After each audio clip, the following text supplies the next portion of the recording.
नमस्कार, खबरों के इस बुलेटिन में तुहाडा स्वागत। मैं हरजिंदर कौर सैनी। पहला पेश ने चोणवीआं खबरां।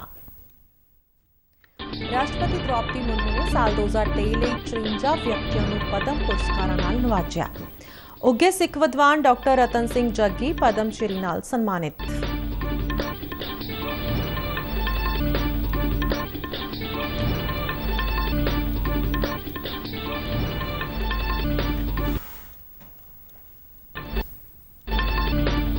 प्रधानमंत्री नरेंद्र मोदी की कोविड नाल संबंधित हालात और उसकी तैयारियों को लैके नवी दिल्ली में अधिकारियों नाल उच्च पद्धरी मीटिंग।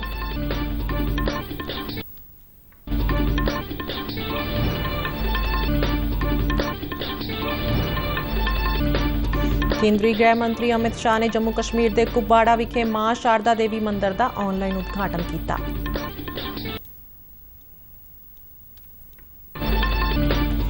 चेत महीने के नराते शुरू होने ते मंदिरों में लग्या श्रद्धालुओं का तांता। नवा हिंदू कैलेंडर संपत 2080 शुरू होने ते कई थाई धार्मिक समागमों का आयोजन। ते हुण खबरां विस्तार नाल। राष्ट्रपति द्रौपदी मुर्मू ने आज शाम राष्ट्रपति भवन विखे साल 2023 ਲਈ पद्म पुरस्कार प्रदान किए। पहले गेड़ विच राष्ट्रपति ने कुल 54 व्यक्तियों को पद्म पुरस्कारां नाल नवाजिया। इन्हां विच 3 पद्म विभूषण, 4 पद्म भूषण और 47 पद्म श्री पुरस्कार शामिल ने।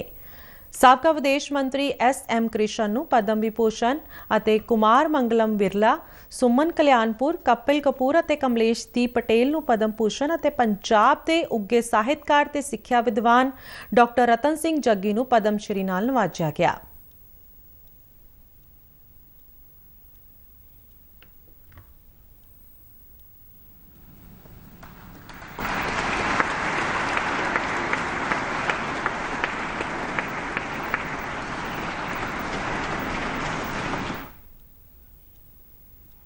इस मौके पर उपराष्ट्रपति जगदीप धनखड़, प्रधानमंत्री नरेंद्र मोदी, लोक सभा स्पीकर ओम बिरला, केंद्रीय गृह मंत्री अमित शाह और सूचना ते प्रसारण मंत्री अनुराग सिंह ठाकुर समेत होर पतवंते मौजूद सन। प्रधानमंत्री नरेंद्र मोदी ने कोविड नाल संबंधित हालात और उसकी तैयारियों को लैके अज नवी दिल्ली में एक उच्च पद्धरी मीटिंग की। प्रधानमंत्री की सरकारी रहायशगाह ते हुई इस मीटिंग में सेहत मंत्री डॉक्टर मनसुख मांडविया समेत सेहत मंत्रालय के कई होर अधिकारी भी शामिल रहे। देश विच बीते कल मंगलवार नूं कोरोना के 1134 नवे मामले सामने आए, जबकि 5 व्यक्तियों की मौत हो गई। देश विच हुण तक 220 करोड़ तो वध कोविड वैक्सीन डोज दिते जा चुके हैं। सब तो वध मामले महाराष्ट्र, गुजरात, कर्नाटक और केरल विच सामने आए ने। इस दौरान सेहत मंत्रालय ने सारे सूबियां ते केंद्र शासित प्रदेशों के मुख सकत्तरां नूं अलर्ट रहण लई आखदिआं एक एडवाइजरी जारी की है। केंद्रीय गृह मंत्री अमित शाह ने जम्मू कश्मीर के कुपवाड़ा विखे मां शारदा देवी मंदिर का अज ऑनलाइन उद्घाटन किया।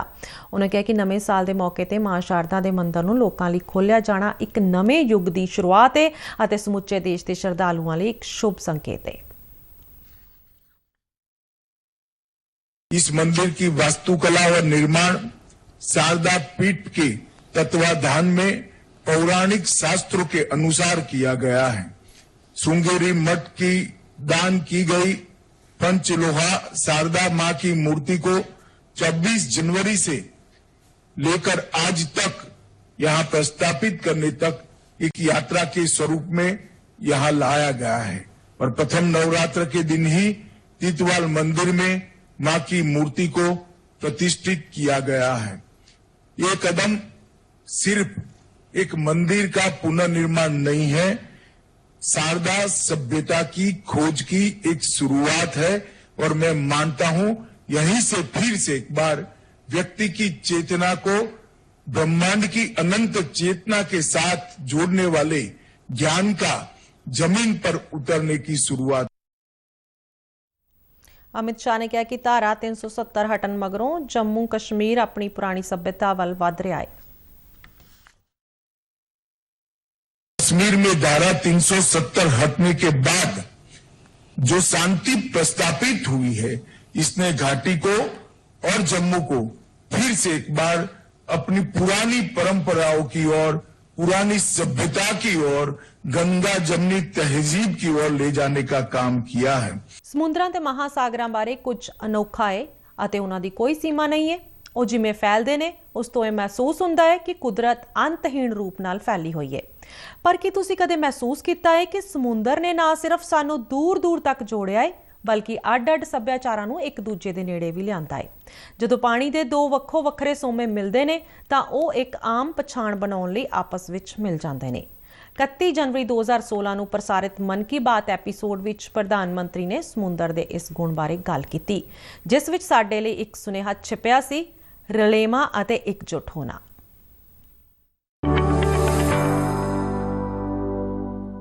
भारत का सामुद्रिक इतिहास स्वर्णिम रहा है। संस्कृत में समुद्र को उदधि या सागर कहा जाता है। इसका अर्थ है अनंत प्रचुरता। सीमाएं हमें अलग करती होगी, जमीन हमें अलग करती होगी, लेकिन जल हमें जोड़ता है, समुद्र हमें जोड़ता है। समंदर से हम अपने आप को जोड़ सकते, किसी से भी जोड़ सकते हैं। और हमारे पूर्वजों ने सदियों पहले विश्व भ्रमण करके, विश्व व्यापार करके इस शक्ति का परिचय करवाया था।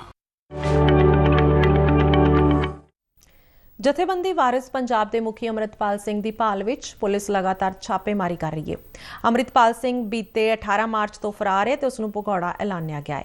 ਦੱਸਿਆ ਜਾਂਦਾ ਹੈ ਕਿ ਜਲੰਧਰ ਦਿਹਾਤੀ ਪੁਲਿਸ ਨੇ ਉਹ ਬਾਈਕ ਬਰਾਮਦ ਕਰ ਲਈ ਹੈ ਜਿਸ ਰਾਹੀਂ ਅੰਮ੍ਰਿਤਪਾਲ ਫਰਾਰ ਹੋਇਆ ਸੀ। ਇਹ ਬਾਈਕ ਪਿੰਡ ਦਾਰਾਪੁਰ ਲਾਗੇ ਨਹਿਰ ਚੋਂ ਮਿਲੀ ਹੈ।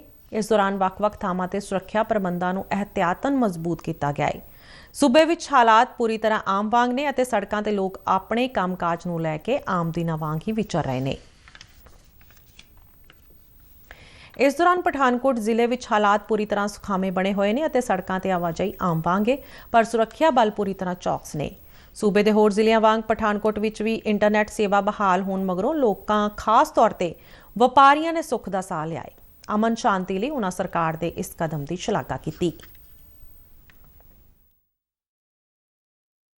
पिछले 4 ਦਿਨਾਂ ਤੋਂ ਜਿਹੜਾ ਨੈਟ ਦੀ ਸੁਵਿਧਾ ਔਰ SMS ਦੀ ਜਿਹੜੀ ਸੁਵਿਧਾ ਉਹ ਸਰਕਾਰ ਵੱਲੋਂ ਬੰਦ ਕਰ ਦਿੱਤੀ ਗਈ ਹੈ। ਠੀਕ ਹੈ, ਅਸੀਂ ਇਸ ਗੱਲ ਨਾਲ ਸਹਿਮਤ ਹਾਂ। ਵਪਾਰੀ ਵਰਗ ਜਿਹੜਾ ਕਿ ਲਾਅ ਐਂਡ ਆਰਡਰ ਦੇ ਲਈ ਸੂਬੇ ਦੀ ਸਿਕਿਉਰਿਟੀ ਦੀ, ਲੋਕਾਂ ਦੀ ਸਿਕਿਉਰਿਟੀ ਲਈ ਜਿਹੜੀ ਹੈ ਕਦਮ ਸਰਕਾਰ ਨੂੰ ਜ਼ਰੂਰ ਚੁੱਕਣੇ ਚਾਹੀਦੇ ਨੇ। ਇਹ ਦੇਸ਼ ਨੂੰ, ਸਮਾਜ ਨੂੰ ਠੀਕ ਰੱਖਣ ਦੇ ਵਾਸਤੇ ਜੇ 4 ਦਿਨ ਇੰਟਰਨੈਟ ਬੰਦ ਵੀ ਰਿਹਾ ਤੇ ਕੋਈ ਸਾਡੇ ਵਾਸਤੇ ਐਡੀ ਵੱਡੀ ਗੱਲ ਨਹੀਂ ਹੈ, ਪਰ ਦਿੱਕਤ ਹੀ ਹੈ ਨਾ ਜੀ। ਪੂਰੇ ਪੰਜਾਬ ਦੇ ਵਿੱਚ ਇੰਟਰਨੈਟ ਸਰਵਿਸ ਬੰਦ ਰਹੀ, SMS ਸਰਵਿਸ ਬੰਦ ਰਹੀ। ਸਰਕਾਰ ਨੇ ਤੇ ਪੋਲੇ ਜੇ ਮੂੰਹ ਦੇ ਨਾਲ ਕਹਿਤਾ ਕਿ 4 ਦਿਨ ਜਾਂ ਹਫ਼ਤੇ ਲਈ ਇਹ ਬੰਦ ਹੈ, ਮਗਰ ਇਹਨਾਂ ਨੇ ਇਹ ਨਹੀਂ ਸੋਚਿਆ ਕਿ ਵਪਾਰੀ ਦਾ ਕੀ ਬਣੇਗਾ। ਚੇਤ ਮਹੀਨੇ ਦੇ ਨਰਾਤੇ ਅੱਜ ਤੋਂ ਸ਼ੁਰੂ ਹੋ ਗਏ ਨੇ। ਮਾਂ ਦੁਰਗਾ ਦੀ ਪੂਜਾ ਦੇ ਇਸ ਪਵਿੱਤਰ ਪਰਬ ਨੂੰ ਧਾਰਮਿਕ ਸ਼ਰਧਾ ਤੇ ਉਤਸ਼ਾਹ ਨਾਲ ਮਨਾਇਆ ਜਾ ਰਿਹਾ ਹੈ। ਮੰਦਰਾਂ ਵਿੱਚ ਅਗਲੇ 9 ਦਿਨਾਂ ਤੱਕ ਮਾਂ ਦੁਰਗਾ ਦੇ ਅਲੱਗ-ਅਲੱਗ ਸਰੂਪਾਂ ਦੀ ਪੂਜਾ ਅਰਚਨਾ ਕੀਤੀ ਜਾਵੇਗੀ। ਜਲੰਧਰ ਸਮੇਤ ਪੰਜਾਬ ਦੇ ਵੱਖ-ਵੱਖ ਸ਼ਹਿਰਾਂ ਵਿੱਚ ਸਵੇਰ ਤੋਂ ਹੀ ਮੰਦਰਾਂ ਵਿੱਚ ਸ਼ਰਧਾਲੂਆਂ ਦਾ ਤਾਂਤਾ ਲੱਗਣਾ ਸ਼ੁਰੂ ਹੋ ਗਿਆ। ਸ਼ਰਧਾਲੂਆਂ ਨੇ ਅੱਜ ਮਾਂ ਦੁਰਗਾ ਦੇ ਪਹਿਲੇ ਸਰੂਪ ਸ਼ੈਲ ਪੁੱਤਰੀ ਦੀ ਵਿਧੀ ਵਿਧਾਨ ਨਾਲ ਪੂਜਾ ਅਰਚਨਾ ਕੀਤੀ। ਮੰਦਰਾਂ ਵਿੱਚ ਵਿਸ਼ੇਸ਼ ਧਾਰਮਿਕ ਪ੍ਰੋਗਰਾਮ ਅਤੇ ਹਵਨ ਯੱਗ ਦਾ ਆਯੋਜਨ ਕੀਤਾ ਗਿਆ। ਮੰਦਰਾਂ ਨੂੰ ਸ਼ਾਨਦਾਰ ਢੰਗ ਨਾਲ ਸਜਾਇਆ ਗਿਆ ਹੈ। ਧਾਰਮਿਕ ਮਾਨਤਾ ਮੁਤਾਬਕ ਮਾਂ ਸ਼ੈਲ ਪੁੱਤਰੀ ਦਾ ਜਨਮ ਪਹਾੜਾਂ ਦੇ ਰਾਜੇ ਹਿਮਾਲਿਆ ਦੇ ਘਰ ਹੋਇਆ ਸੀ। ਮਾਂ ਦੇ ਇਸ ਸਰੂਪ ਨੂੰ ਹੌਸਲਾ ਵਧਾਉਣ ਵਾਲੀ ਅਤੇ ਜੜਤਾ ਦਾ ਨਾਸ਼ ਕਰਨ ਵਾਲੀ ਦੇਵੀ ਵਜੋਂ ਪੂਜਿਆ ਜਾਂਦਾ ਹੈ। ਇਹਨਾਂ ਨਰਾਤਿਆਂ ਦੌਰਾਨ ਲੋਕ ਆਪਣੇ ਘਰਾਂ ਵਿੱਚ ਅਖੰਡ ਜੋਤ ਜਗਾਉਣ ਦੇ ਨਾਲ-ਨਾਲ ਕਲਸ਼ ਸਥਾਪਨਾ ਵੀ ਕਰਦੇ ਨੇ। भी श्रद्धालु श्रद्धा भक्ति के साथ माता रानी का नतमस्तक प्रार्थना करते हैं, उनकी सभी मनोकामनाएं भगवती पूर्ण करते हैं। आज जो है इस पावन अवसर पर सभी भक्तों के माँ भगवती आयु आरोग्यता सुख समृद्धि जीवन में उत्तरोत्तर प्रगति प्रदान करें और सभी खुशहाल एवं आनंदमय रहें। ऐसे भगवती माता रानी से अरदास प्रार्थना। हे मेरी माई सचिया जोता वाली माता जी त्वाडी सदा ही जय। जयकारा त्रिपुर मालिनी माता जी दा बोल साची दरबार की जय। हिंदू नववर्ष का आरंभ हो रहा है। इस वर्ष के राजा बुध हैं और मंत्री शुक्र हैं। पिंगल नाम का संवत्सर है। राजा विक्रमादित्य के समय से विक्रम संवत्सर जो चला आता है, इसी से हिंदू नववर्ष की भी शुरुआत होती है और माता के 9 रूपों की पूजा की जाती है। भगवती की असीम अनुकंपा सभी भक्तों के ऊपर बनी रहे। ਅੱਜ ਤੋਂ ਹੀ ਨਵਾਂ ਹਿੰਦੂ ਕੈਲੰਡਰ ਯਾਨੀ ਸੰਵਤ 2080 ਸ਼ੁਰੂ ਹੋਇਆ ਹੈ। ब्रह्म पुराण मुताबक ब्रह्मा जी ने इसे दिन सृष्टि की रचना की सी। नਵੇਂ साल के आगमन नवीनता का एहसास करवाउंदा है ਅਤੇ इस मौसम विच रुखां दे नਵੇਂ पत्ते ਅਤੇ रंग बिरंगे फुल्लां नाल कुदरत अपने रंग बिखेरती है। प्रधानमंत्री नरेंद्र मोदी ने नव सतंसर 2080 के मौके पर लोगों को बधाई दी है। अपने एक ट्वीट में उन्होंने आस प्रगटाई कि नवां साल विक्रम संमत 2080 देशवासियों लई नवे मौके लैके आएगा और भारत विकास दीआं नवीआं छूहां छोएगा। लोगों को नरात्यां दीआं शुभकामनावां दिंदिआं प्रधानमंत्री मोदी ने प्रार्थना की कि शरधा और भगती का शुभ मौका देशवासियों के जीवन में सुख, खुशहाली ते सुभाग की रोशनी फैलावे। उन्होंने लोगों को गुड़ी पड़वा, साजिबो चेराउबा, नवरे, चेटीचंद और उगादी की भी बधाई दी है। भारतीय जनता पार्टी के सीनियर आगू और फगवाड़ा के साबका मेयर अरुण खोसला ने अज नवी दिल्ली में केंद्रीय रक्षा मंत्री राजनाथ सिंह नाल मुलाकात की। उन्होंने नवे साल संवत 2080 के नरात्यां की बधाई दिंदिआं पंजाब के ताज़ा हालात तो केंद्रीय मंत्री नूं जाणू करवाया। अरुण खोसला ने दस्सिया कि आम आदमी पार्टी की सरकार लोगों दी उम्मीदां ते खरा उतरन ते नाकाम रही है। पुष्पा गुजराल साइंस सिटी ने Punjab Raj council for science and technology नाल मिलकर मिशन जीवन तहत बच्चों के लड़ीवार मुकाबले और सर्कुलर अर्थ व्यवस्था बारे अज एक विशेष चर्चा का आयोजन किया। वातावरण लई जीवन शैली वास्ते स्थाई जीवन अभ्यासां नूं उत्साहित करना इसका मंतव रहा। स्कूली बच्चों ने नुक्कड़ नाटक, क्विज और पोस्टर मेकिंग में हिस्सा लिया और स्थाई जीवन की महत्ता ते इसकी प्राप्ति लिए सर्कुलर अर्थ व्यवस्थावां की भूमिका बारे जागरूकता पैदा की। साइंस सिटी के डायरैक्टर डॉक्टर राजेश ग्रोवर ने कहा कि वातावरण बचाने लई सारिआं नूं यतन करने पैणगे और वातावरण लई जीवन शैली अपना के कार्बन फुटप्रिंट घटाया जा सकता है। इस मौके PMIDC के सहायक डायरैक्टर डॉक्टर नरेश भारद्वाज ने भी अपने विचार रखे। मौसम विभाग ने उत्तरी पश्चिमी खेतर विच कल तो पश्चिमी पौना की गड़बड़ी नूं वेखदिआं पंजाब समेत होरनां गुआढ़ी सूबिਆਂ विच मींह पैण की संभावना दस्सी है। विभाग मुताबक पश्चिमी हवावां ने अचानक मौसम नूं बदल दिता है ते इस कारण देश के ਵੱਖ-ਵੱਖ हिस्सों विच मींह का सिलसिला चल रहा है। इस बदले मौसम विच तापमान विच भी गिरावट आई है।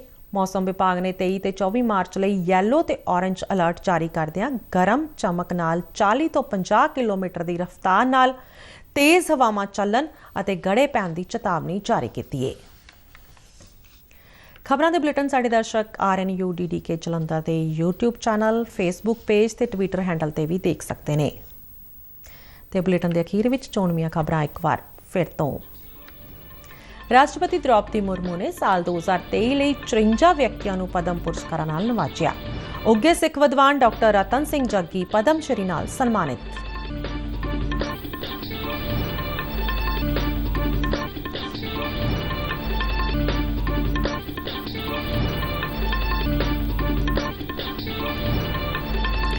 प्रधानमंत्री नरेंद्र मोदी की कोविड नाल संबंधित हालात और उसकी तैयारियों को लैके नवी दिल्ली में अधिकारियों नाल उच्च पद्धरी मीटिंग। केंद्रीय गृह मंत्री अमित शाह ने जम्मू कश्मीर के कुबाड़ा विखे मां शारदा देवी मंदिर का ऑनलाइन उद्घाटन किया। चेत महीने के नराते शुरू होने ते मंदिरों में लग्या श्रद्धालुओं का तांता। नवा हिंदू कैलेंडर संपत 2080 शुरू होने ते कई थाई धार्मिक समागमों का आयोजन। तो इस नाल ही खबरों का बुलेटिन खत्म होया। इजाजत दिओ, नमस्कार।